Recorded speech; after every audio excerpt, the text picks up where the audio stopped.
Hai,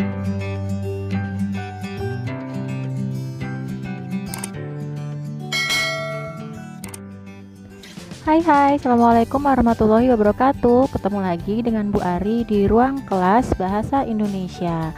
Apa kabar semuanya? Semoga dalam keadaan sehat dan baik-baik aja ya. Nah, sekarang kita bertemu di semester genap kelas 9 Bahasa Indonesia. Kita akan mempelajari tentang teks diskusi. Teks diskusi ini adalah bab 5 ya di kelas 9. Sebelum belajar, kita sama-sama mengucapkan basmalah ya. Bismillahirrahmanirrahim. Nah, dalam teks diskusi ini ada beberapa kompetensi dasar yang akan kita pelajari. Tapi hari ini kita akan pelajari 2 kompetensi dasar terlebih dahulu. Yang pertama, di nomor 3.9 ini kita akan bersama-sama mengidentifikasi informasi teks diskusi. Kemudian yang kedua, di nomor 4.9 kita akan bersama-sama menyimpulkan isi gagasan, pendapat, argumen yang mendukung dan yang kontra serta solusi atas permasalahan dalam teks diskusi. Selanjutnya, tujuan pembelajaran yang akan kita capainya nanti, yang pertama, siswa akan mampu memahami pengertian, tujuan, dan ciri-ciri teks diskusi. Yang kedua, mengidentifikasi informasi. Yang ketiga adalah menyimpulkan teks diskusi. Itu tujuan pembelajaran yang insya Allah akan kita capai hari ini ya.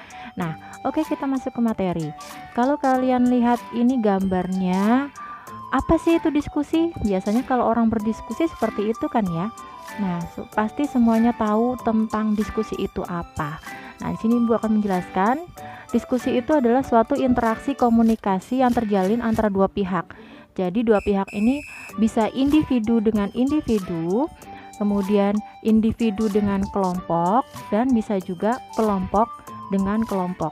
Jadi yang namanya diskusi itu tidak harus bersama-sama banyak orang gitu, tapi bisa juga individu dengan individu.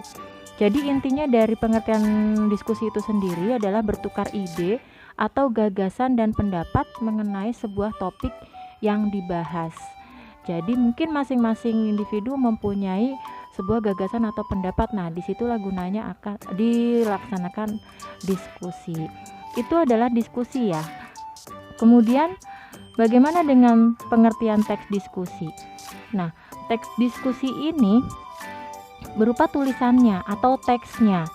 Teks yang memuat dua pendapat berbeda, baik pro ataupun mendukung dan kontra atau menentang. Jadi dalam teks diskusi pasti ada dua pendapat itu tadi. Nah, ini dia ya, jenis pendapat pro dan kontra.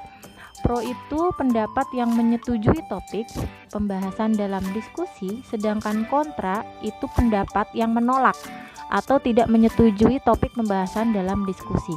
Jadi dalam diskusi sudah pasti ada dua jenis pendapat ini. Kemudian apa sih tujuannya diskusi? Nah, tujuan diskusi itu untuk mencapai kesepakatan atau kesepemahaman gagasan atau pendapat dari beberapa pendapat pro maupun kontra. Jadi walaupun ada dua pendapat yang berbeda, tapi diskusi ini mempunyai tujuan agar mencapai kesepakatan atau kesepemahaman. Itu ya. Bagaimana dengan ciri-ciri teks diskusi? Ada 3 ciri-ciri teks diskusi yang akan Ibu paparkan di sini. Yang pertama yaitu struktur. Strukturnya terdiri dari isu, argumen, dan simpulan. Nah, soal struktur ini akan dibahas lebih lengkapnya nanti ya. Kemudian informatif. Dalam diskusi atau teks diskusi memuat informasi yang bersifat informatif, argumentatif, karena tadi ya di depan argumentatif, adanya pendapat. Yang ketiga, kaidah kebahasaan, penggunaan konjungsi, kalimat aktif, kata rujukan, dan lain-lain.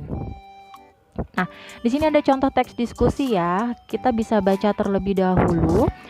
Untuk mengidentifikasi teks diskusi, kita harus membacanya terlebih dahulu dan lebih mudah lagi kita ambil pokok pikiran paragraf masing-masing. Di sini Ibu paparkan ada 4 pokok pikiran paragraf karena paragrafnya ada 4. Nah, baru setelah itu kita simpulkan. Nah, kesimpulan ini kita dapatkan dari pokok pikiran 4 paragraf tadi ya. Selanjutnya ini ada beberapa soal assessment.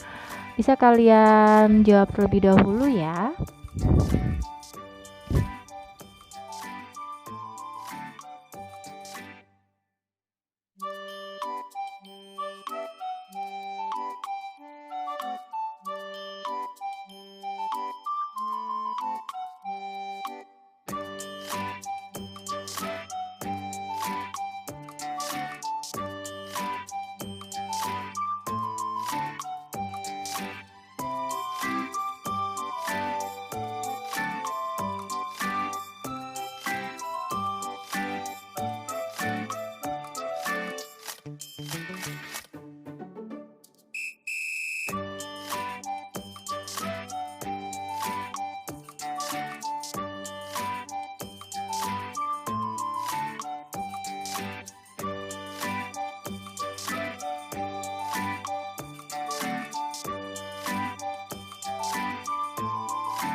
Oke, ada pertanyaan. Semoga materi yang Ibu sampaikan hari ini bisa kalian pahami ya. Jika ada pertanyaan boleh disampaikan ke Ibu langsung. Terima kasih atas perhatiannya. Semoga dapat bermanfaat. Assalamualaikum warahmatullahi wabarakatuh.